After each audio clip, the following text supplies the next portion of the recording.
جوان مسلمان، ای اون نفری که جوانی و عشق و عاشقی گفته و آزادی گفته، با یک زنی که برای تو حلال نیست در پارک ها و طربخانه ها، در لب دریاها و در درون ماشین ها و در خلوتگاه ها دستی به دست با همدیگر سیر و تفریح میکنید، در پیش چشم مردم یکدیگر را آغوش میگیرید و حتی به درجه ای که عمل زنا را انجام میدهید.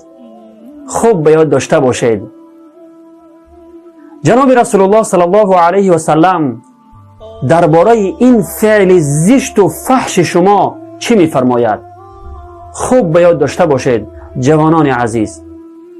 جناب رسول الله صلی الله علیه و سلم میفرمایند هر آینه اگر بر سر یکی از شما با میخ آهنین کوبیده شود، یعنی در سر او میخ آهنین کوبیده شود، این برای او بهتر از آن است که با زنی برسد که برای او حلال نیست. روایت ترمذی. جوانان عزیز خوب به یاد داشته باشید مغرور جوانی و مغرور این همه آزادی نشوید و عاقبت خود را برباد نکنید. جوانان عزیز به امید جوانی و عشق و عاشقی آخرت خود را تباه و برباد نکنید.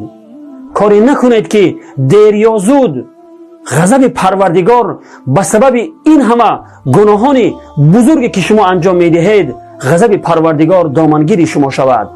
از الله بترسید.